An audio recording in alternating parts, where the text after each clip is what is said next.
नमस्कार।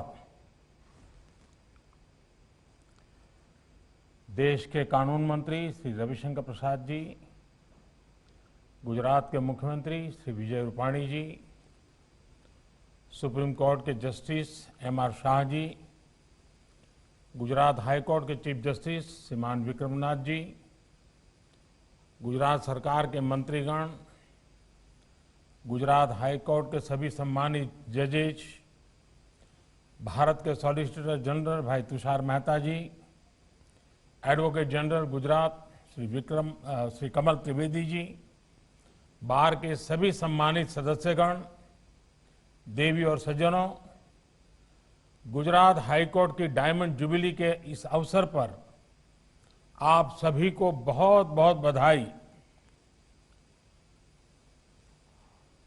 અને ગુજરાતના સૌ વાલા નાગરિક ભાઈઓ બહેનોને પણ ખૂબ ખૂબ બધાઈ।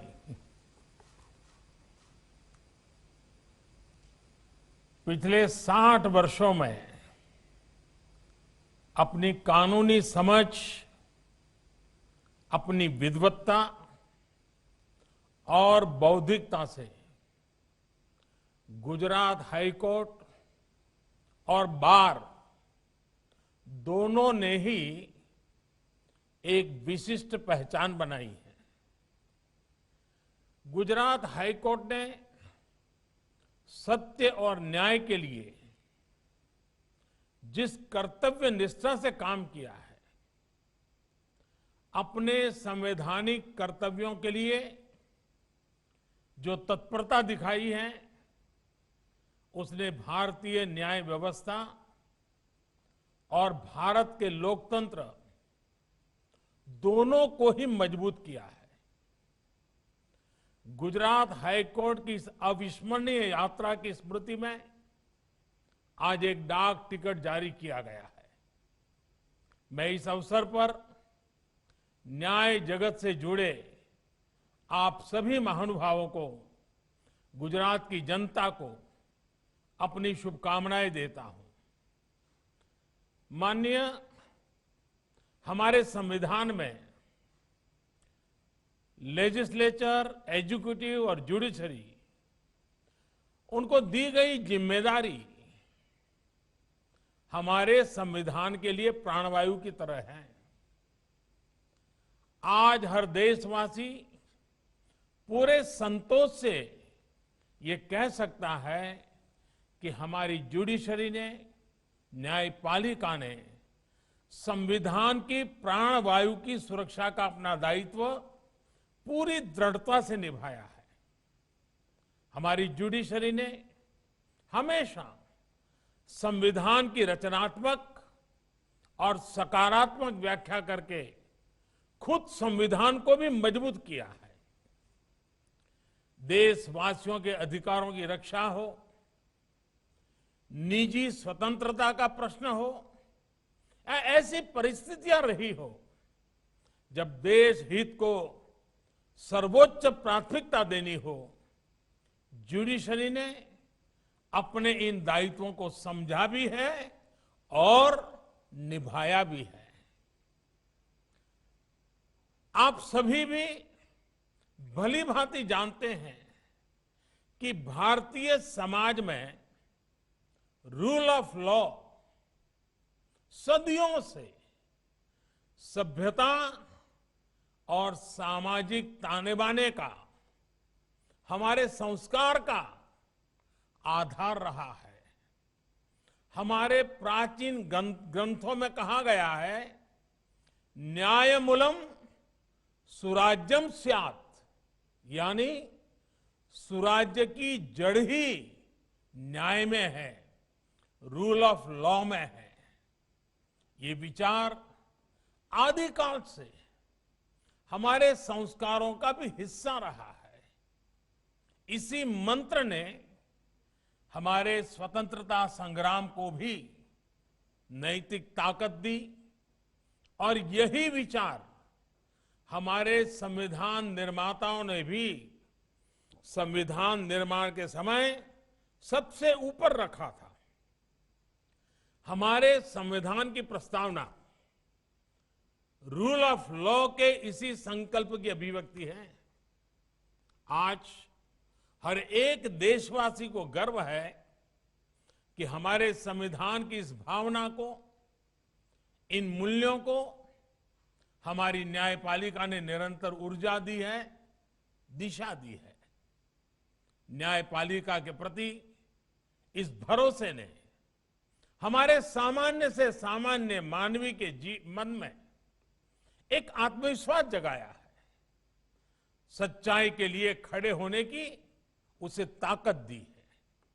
और जब हम आजादी से अब तक देश की इस यात्रा में जुडिशरी के योगदान की चर्चा करते हैं तो इसमें बार के योगदान की चर्चा भी आवश्यक होती है। हमारी न्याय व्यवस्था की ये गौरवशाली इमारत बार के ही पिलर पर खड़ी है। दशकों से हमारे देश में बार और जुडिशरी मिलकर ही न्याय के मूलभूत उद्देश्यों को पूरा कर रहे हैं। हमारे संविधान ने न्याय की जो धारणा सामने रखी है, न्याय के जो आदर्श भारतीय संस्कारों का हिस्सा रहे हैं, वो न्याय हर भारतीय का अधिकार है। इसलिए ये जुडिशरी और सरकार दोनों का ही दायित्व है कि दुनिया के सबसे बड़े लोकतंत्र में वो मिलकर world class judicial system, justice system खड़ा करे। हमारा जस्टिस सिस्टम ऐसा होना चाहिए जो समाज के अंतिम पायदान पर खड़े व्यक्ति के लिए भी सुलभ हो, जहां हर व्यक्ति के लिए न्याय की गारंटी हो और समय से न्याय की गारंटी हो। आज न्यायपालिका की तरह ही सरकार भी इस दिशा में अपने कर्तव्यों को पूरा करने के लिए निरंतर प्रयास कर रही है। भारत के लोकतंत्र ने, हमारी न्यायपालिका ने कठिन से कठिन समय में भी भारतीय नागरिकों के न्याय के अधिकार को सुरक्षित रखा है। कोरोना वैश्विक महामारी के समय हमें इसका उत्तम उदाहरण फिर एक बार देखने को मिला है। इस आपदा में अगर एक और देश ने अपना सामर्थ्य दिखाया तो दूसरी ओर हमारी न्यायपालिका ने भी अपने समर्पण और कर्तव्य निष्ठा का उदाहरण पेश किया है। गुजरात हाईकोर्ट ने जिस तरह लॉकडाउन के शुरुआती दिनों में ही वीडियो कॉन्फ्रेंस से सुनवाई करना शुरू कर दिया, जिस तरह एसएमएस कॉल आउट, मुकदमों की ई फाइलिंग और ईमेल माय केस स्टेटस की सेवा शुरू की गई, कोर्ट के डिस्प्ले बोर्ड की यूट्यूब पर स्ट्रीमिंग शुरू की गई, हर दिन जजमेंट्स और ऑर्डर्स वेबसाइट पर अपलोड किए गए। इन सब ने यह सिद्ध किया है कि हमारा जस्टिस सिस्टम कितना एडेप्टिव है और न्याय के लिए उसके प्रयासों का विस्तार कितना ज्यादा है। मुझे बताया गया है कि गुजरात हाईकोर्ट तो इस दौरान कोर्ट प्रोसीडिंग्स की लाइव स्ट्रीमिंग करने वाला भी पहला कोर्ट बना है और ओपन कोर्ट की जिस अवधारणा पर लंबे समय से चर्चा होती रही है उसे भी गुजरात हाईकोर्ट ने साकार करके दिखाया है। हमारे लिए ये संतोष का विषय है कि कानून मंत्रालय ने e courts integrated mission board project के तहत जो डिजिटल इंफ्रास्ट्रक्चर को खड़ा किया था, उसने इतने कम समय में हमारे कोर्ट्स को वर्चुअल कोर्ट के तौर पर काम करने में मदद की।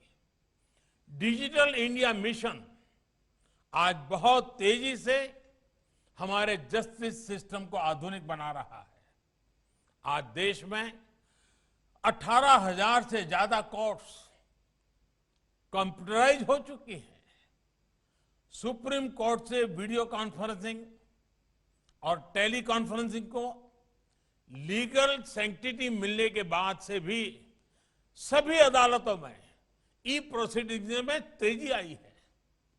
ये सुनकर हम सभी का गौरव बढ़ता है कि हमारा सुप्रीम कोर्ट खुद भी आज दुनिया में वीडियो कॉन्फ्रेंस के द्वारा सबसे ज्यादा सुनवाई करने वाला सुप्रीम कोर्ट बन गया है दुनिया में। हमारे हाई कोर्ट्स और डिस्ट्रिक्ट कोर्ट्स भी कोविड के टाइम में ज्यादा वीडियो कॉन्फ्रेंसिंग सुनवाई कर चुके हैं।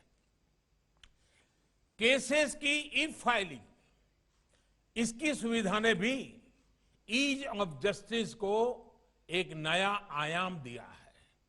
इसी तरह आज हमारी अदालतों में हर केस के लिए एक यूनिक आइडेंटिफिकेशन कोड और क्यूआर कोड दिया जा रहा है।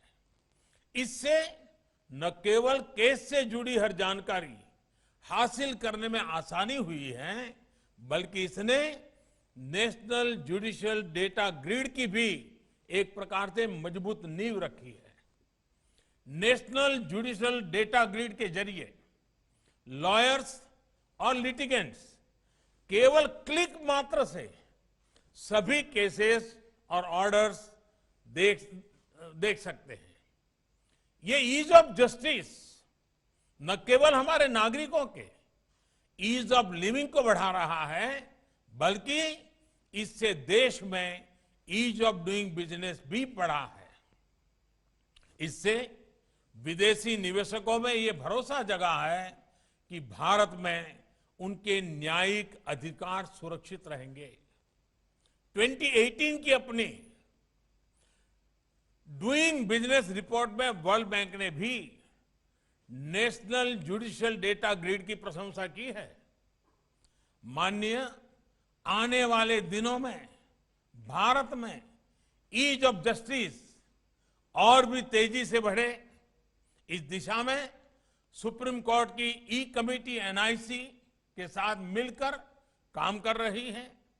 मजबूत सुरक्षा के साथ साथ क्लाउड बेस्ड इंफ्रास्ट्रक्चर जैसी सुविधाओं को शामिल करने पर काम हो रहा है। हमारे जस्टिस सिस्टम को फ्यूचर रेडी बनाने के लिए न्यायिक प्रक्रियाओं में आर्टिफिशियल इंटेलिजेंस के इस्तेमाल की संभावनाओं को भी, एआई की संभावनाओं को भी तलाशा जा रहा है। आर्टिफिशियल इंटेलिजेंस से जुडिशरी की एफिशिएंसी भी बढ़ेगी और स्पीड भी बढ़ेगी। इन प्रयासों में देश का आत्मनिर्भर भारत अभियान बड़ी भूमिका निभाने वाला है। आत्मनिर्भर भारत अभियान के तहत भारत के अपने वीडियो कॉन्फ्रेंसिंग प्लेटफॉर्म को भी प्रोत्साहित किया जा रहा है। देश में डिजिटल डिवाइड को कम करने के लिए, सामान्य लोगों की मदद के लिए हाई कोर्ट्स और डिस्ट्रिक्ट कोर्ट्स में ई सेवा केंद्र भी खोले जा रहे हैं। हम सभी ने देखा है कि महामारी के इस कठिन समय में ऑनलाइन ई लोक अदालत भी एक न्यू नॉर्मल बन गई है। संयोग से ये गुजरात ही था जहां 35-40 साल पहले जूनागढ़ में पहली लोक अदालत लगाई गई थी। आज ई लोक अदालत समयबद्ध और सुविधापूर्ण न्याय का एक बड़ा माध्यम बन रही है। देश के 24 राज्यों में अब तक लाखों मुकदमे ई लोक अदालतों के में आ चुके हैं और उनका निपटारा भी हो रहा है। यही गति, यही सुविधा और यही विश्वास आज हमारी न्यायिक व्यवस्था की मांग है। गुजरात एक और बात के लिए भी अपने योगदान के लिए गर्व करता रहा है। गुजरात पहला राज्य था जिसने इवनिंग कोर्ट की परंपरा शुरू की थी और गरीबों की भलाई के लिए अनेक इनिशिएटिव लिए थे। किसी भी समाज में नियमों और नीतियों की सार्थकता न्याय से ही होती है। न्याय से ही नागरिकों में निश्चिंतता आती है और एक निश्चिंत समाज ही प्रगति के बारे में सोचता है, संकल्प लेता है और पुरुषार्थ करके प्रगति की ओर बढ़ता है।